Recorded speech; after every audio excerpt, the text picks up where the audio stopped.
Ever wonder why some of the wildest, most creative cartoons from the 1970s disappeared almost as soon as they arrived? The decade was bursting with color, music, and imagination, but not every experiment survived its first run. Some shows were too weird, too ambitious, or simply lost in the chaos of Saturday mornings. Get ready to revisit 15 forgotten gems that burned fast, faded quick, and proved that in 70s animation, nothing was ever ordinary. Number 15. The Brady Kids, 1972 to 1973. Imagine the iconic Brady Bunch family stepping straight out of live-action sitcom fame and into a psychedelic swirl of Saturday morning animation. The Brady Kids promised to capture that same cheerful chaos with a few new tricks. Instead of domestic squabbles, the kids got a talking bird named Marlin, 2 pandas, and adventures involving time travel, magic, and even aliens. If that sounds strange, that's because it was. The show was Hanna-Barbera's attempt to extend the Brady brand into the booming world of animated spin-offs. It kicked off with the real Brady actors voicing their roles, though only for the first 5 episodes before replacements stepped in. That shift alone confused fans. The writing leaned into fantasy rather than family life, with episodes about mystical rings, enchanted forests, and parallel dimensions. It was like the Partridge Family met Scooby-Doo inside a lava lamp. Kids who loved the sitcom found themselves wondering what happened to the original suburban charm. Gone were the relatable Brady squabbles. In came flying carpets and pandas that quoted philosophy. Still, the catchy theme song and kaleidoscopic energy gave it a certain charm, like a relic trapped between 2 worlds. Despite its bright colors and nostalgia factor, ratings plummeted after a single season. Yet, it remains a fascinating time capsule. A cartoon that proved even America's most famous TV family couldn't survive the wild imagination of the 70s. Number 14. Butch Cassidy and the Sundance Kids, 1973.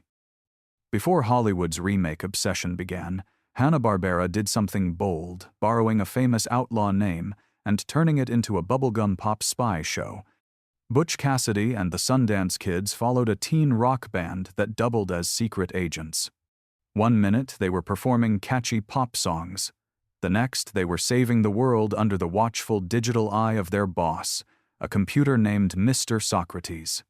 The show was pure 70s style, bright colors, shiny jumpsuits, and endless gadgets. The animation echoed Scooby-Doo, but with extra disco energy. It mashed up music videos, spy missions, and mystery solving in a way that was both ambitious and confusing. Was it a pop show, a parody, a spy thriller? The tone bounced all over the place, often within a single episode. The band's missions took them to deserts, islands, and city skylines, facing wacky villains and impossible gadgets. The real highlight was the music, upbeat, funky, and completely of its time. But despite the charm, audiences couldn't quite figure it out. After only 13 episodes, the band played its last note. Still, Butch Cassidy and the Sundance Kids remains a neon-colored time capsule, proof that the 70s never feared a wild idea, even if it burned out faster than a disco light. Number 13. Devlin, 1974.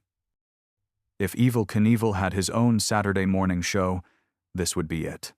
Devlin centered on Ernie Devlin, a daredevil motorcyclist traveling with a carnival alongside his brother and sister. The setup was ambitious, a cartoon about risk, family loyalty, and the excitement of stunt life. But instead of wild action, the tone was surprisingly serious. Episodes tackled injuries, personal responsibility, and the emotional toll of constant danger. Hanna-Barbera designed Devlin to capitalize on America's fascination with stunt shows. The animation captured roaring, engines, dirt tracks, and flame jumps with impressive detail. Yet, beneath all the adrenaline, it aimed for moral lessons. Each story ended with a thoughtful moment, urging kids to be careful or stay honest. Admirable? sure. But for Saturday morning, audiences expecting colorful chaos, it felt a little too grounded. In retrospect, Devlin deserves credit for trying to be something different, a grounded adventure about courage and consequence rather than endless gags. It lasted only one season, but remains one of Hanna-Barbera's boldest risks, remembered as the rare cartoon that actually took its own message seriously. Number 12. Lancelot Link, Secret Chimp, 1970 to 1971. What do you get when you mix James Bond, a rock band, and a cast made entirely of real chimpanzees? Something unforgettable and undeniably bizarre. Lancelot Link, Secret Chimp, was a spy comedy where costumed chimps acted out espionage adventures while human voice actors dubbed the lines. It was absurd, chaotic, and for many kids, strangely hypnotic. Produced by the creators of Get Smart, the series parodied spy thrillers with animal agents working for APE, the Agency to Prevent Evil, against villains from CHUMP. Each episode mixed action, slapstick, and even musical performances by the Evolution Revolution, a chimp rock band in full 70s attire. Filming the show was reportedly a circus of chaos, chimps refusing to cooperate, sets breaking down, and handlers scrambling behind the camera. But somehow, it all worked. The surreal visuals, funky soundtrack, and tongue-in-cheek humor made it one of the oddest shows ever aimed at children. Critics didn't know what to make of it.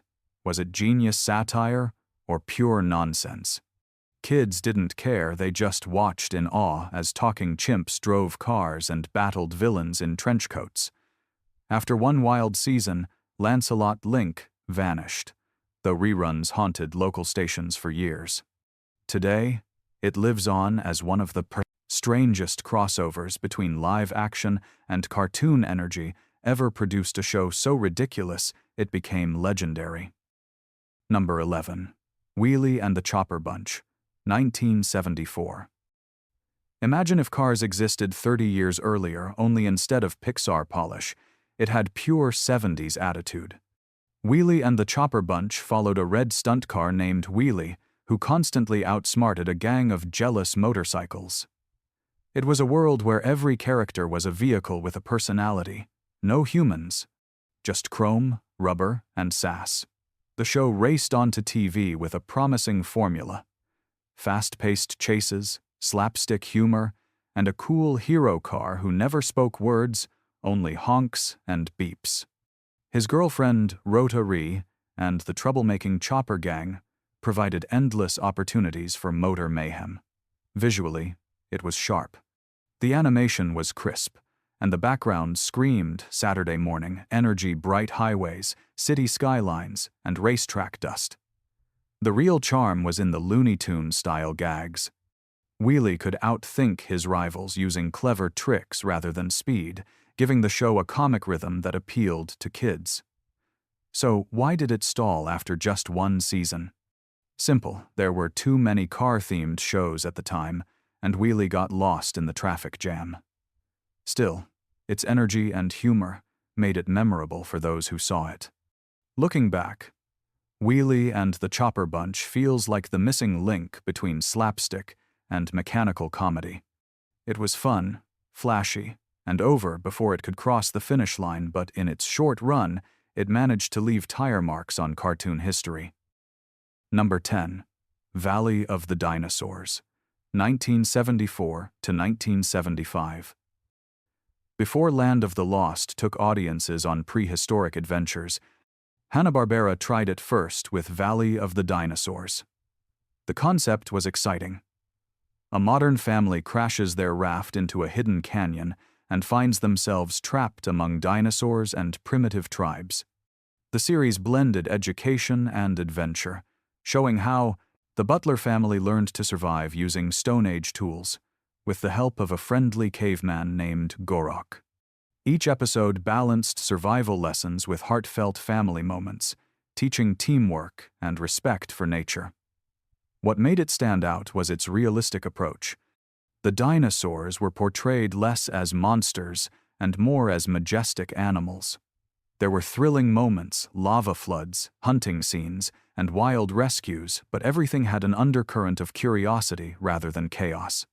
Unfortunately, realism didn't grab the short attention spans of Saturday morning audiences.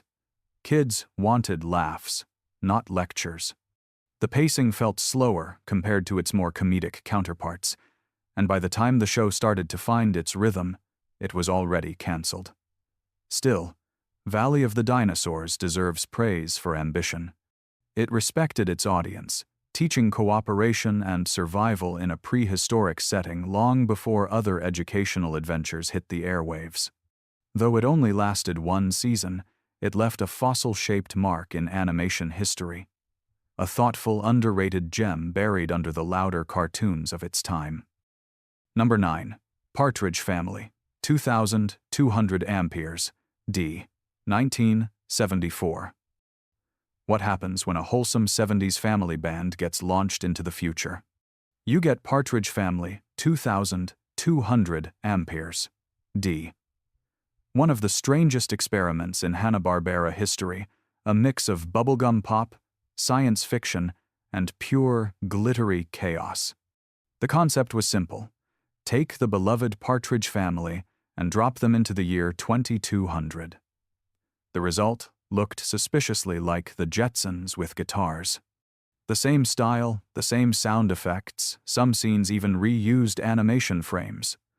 Only this time, flying cars and robot maids shared screen time with holographic concerts and cosmic pop hits.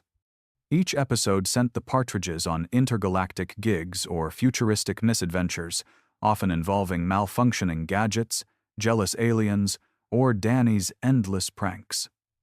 Keith became the galaxy's teen, idol, while Shirley kept the family grounded, sort of. Visually, the show sparkled with bright colors and disco-inspired design, but audiences didn't quite know what to make of it. Sci-fi fans found it too sugary, and sitcom fans missed the original charm. After just 16 episodes, the futuristic Partridges packed up their instruments and floated off the airwaves. Still, Partridge Family, 2,200 amperes, d. remains an entertaining oddity, a time capsule from an era when TV studios believed any hit could survive a trip to space, as long as it had a catchy tune. Number 8. Goober and the Ghost Chasers, 1973. You could call this one Scooby-Doo's spectral cousin. Goober and the Ghost Chasers was another Hanna-Barbera mystery series, complete with a gang of teen reporters and their lovable mascot, but with one big twist. This time, the ghosts were actually real. Goober was a shaggy, floppy-eared dog who could turn invisible whenever he got scared, usually at the worst possible moment. Alongside Ted, Tina, and Gilly, he worked for a teen magazine that investigated haunted houses, creepy castles, and other spooky spots. Every week brought a new supernatural case, from phantom pirates to ghostly carnivals, and plenty of slapstick chaos along the way. The invisibility gimmick made for fun, surreal visuals, floating hats, disembodied collars, and spinning footprints. Even better, the show featured animated celebrity cameos, including the Partridge Family, giving it a playful crossover appeal. But despite the charm, Goober and the Ghost Chasers couldn't escape comparisons to Scooby-Doo. By 1973, the market was overflowing with mystery-solving pets, and Goober's act felt more familiar than fresh. Still, the show captured the carefree spirit of early 70s animation light, colorful and a little spooky. It only lasted one season, but Goober's transparent tail-wagging and goofy bravery earned him a small, loyal corner of cartoon history. Number 7. Inch High, Private Eye, 1973 to 1974. Now, here's a concept that could only come from the 1970s. A detective who's literally 1 inch tall. Inch High, Private Eye followed a pocket-sized private investigator who solved crimes using gadgets, wit, and plenty of slapstick humor.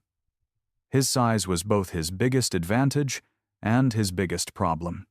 Voiced by Lenny Weinrib, Inch High worked for the Pinkerton Detective Agency, an obvious play on the real-life Pinkerton Agency. His team included his niece, Lori, her boyfriend Gator, and a dog named Braveheart, who helped him take on crooks 10 times his size. The humor came from his creative use of scale, sneaking into safes, hiding in briefcases, or driving a tiny car across the floor while criminals tripped over their own feet. The show blended elements of Inspector Gadget and the Pink Panther years before either became famous. Its jazzy theme song and snappy dialogue gave it a fun rhythm. Yet, despite its clever premise, Inch High struggled to find an audience. Kids loved the tiny hero's antics, but adults found it too silly, and the gags sometimes repeated themselves. In just 13 episodes, the show packed in clever puns, chase scenes, and colorful villains before quietly vanishing. Over time, it gained cult status for its originality and charm. Today, Inch High Private Eye stands as a great example of 70s creativity, proof that even the smallest idea could make a big impression, if only for a season. Number 6. Hong Kong, Phooey, 1974. Few cartoons captured 70s swagger quite like Hong Kong Phooey. Part martial artist, part janitor, and all groove, it followed Penry Pooch, a mild-mannered custodian who transformed into a kung fu crime fighter with plenty of help from his sharp-witted cat, Spot. Voiced by the legendary Scatman Crothers, Phooey wasn't exactly skilled. His clumsy moves usually turned every mission into pure, slapstick chaos.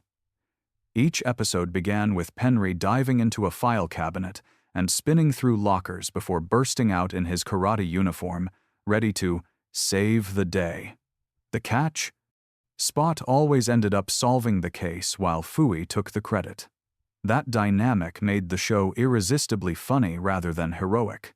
The real magic was its style. Funky music, jazzy narration, and neon-colored cityscapes gave it a rhythm that screamed 1974. The theme song alone was an instant classic, smooth, catchy, and cooler than most live-action shows of the time. Despite its charm, Hong Kong Phooey ran into network concerns about karate-inspired content, and its run ended after just 16 episodes. Still, its impact never faded. Between reruns, toys, and pop culture nods, Phooey stayed a cult icon. He may have stumbled through every battle, but his heart, humor, and funky flair earned him cartoon immortality. Number 5. These Are the Days, 1974 to 1975. Among all the noise of wacky adventure shows, These Are the Days stood out for doing something brave it slowed down. This series, set in a small Midwestern town in the early 1900s, followed the Day family as they faced everyday challenges with warmth and optimism. No monsters, no space travel, no superhero costumes, just heartfelt stories about growing up. The animation was softer, almost painterly, and the tone nostalgic. It felt closer to the Waltons than Scooby-Doo, and that was intentional. Hanna-Barbera created it to appeal to families looking for something wholesome. Each episode centered on themes of hard work, honesty, and family unity. But in a decade obsessed with bright colors and wild adventures, These Are the Days struggled to capture the attention of children craving fast-paced action. It was beautifully written but slow-moving, and that spelled trouble for Saturday morning ratings. After one quiet, graceful season, it faded away. In hindsight, it deserves far more respect than it got. Its gentle pacing and warm storytelling made it unique among the chaos of the era.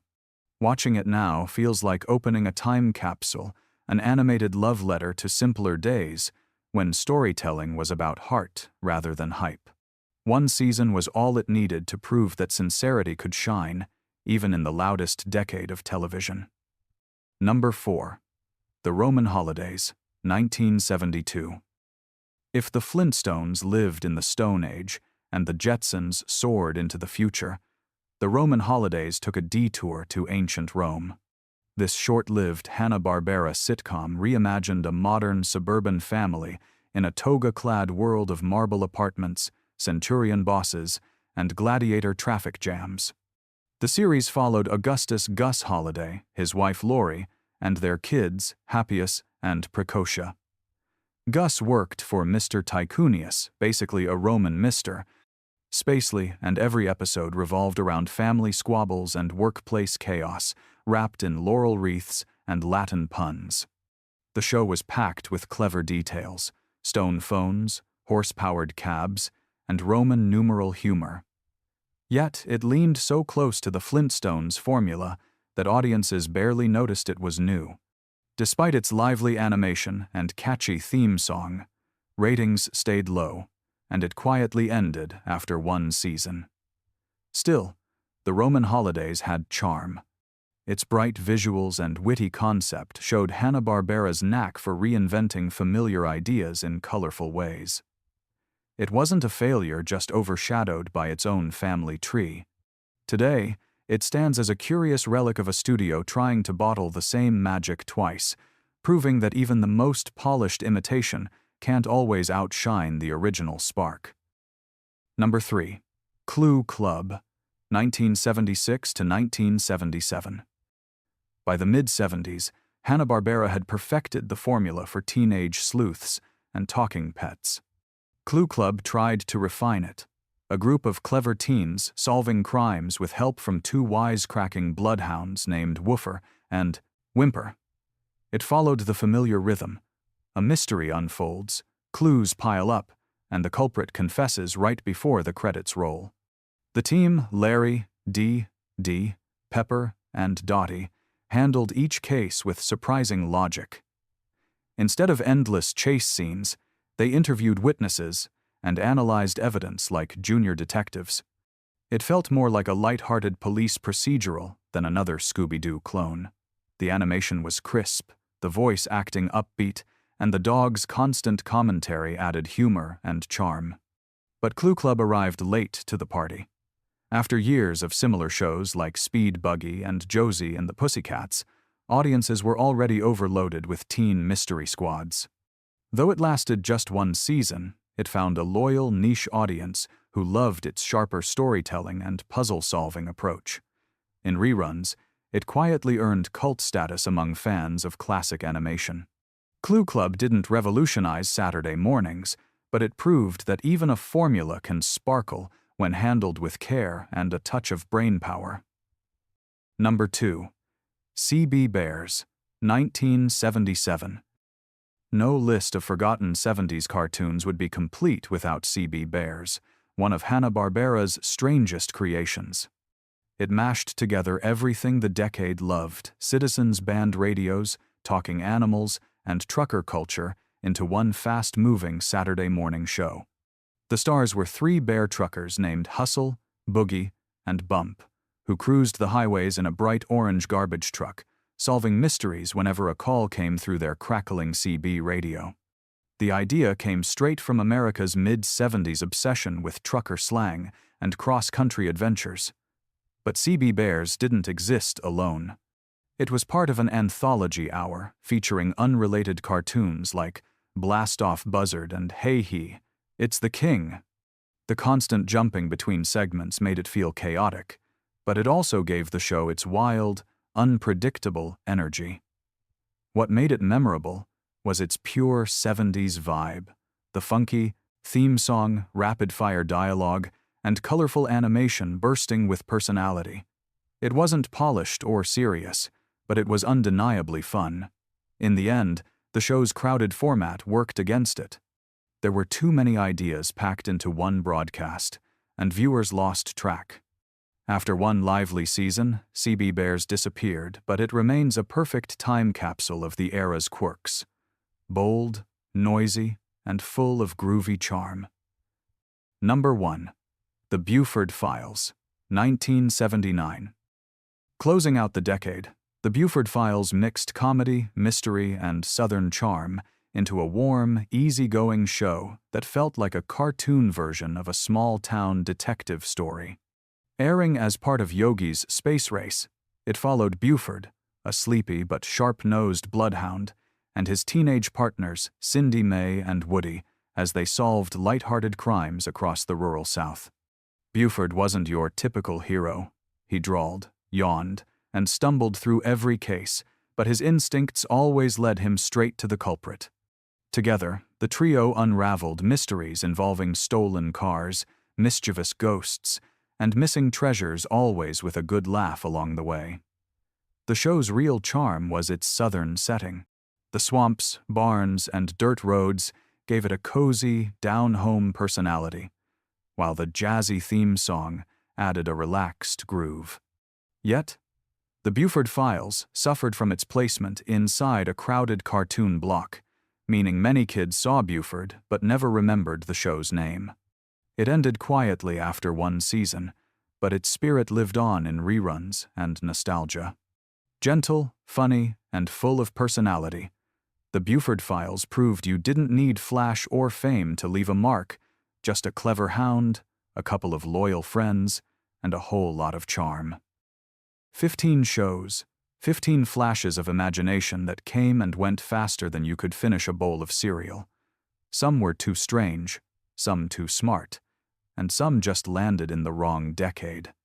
But together, they capture the fearless creativity of 70s animation, a time when every idea, no matter how wild, got its moment on screen. Which of these one-season wonders do you remember? Drop your favorite below, and don't forget to subscribe for more forgotten cartoon history.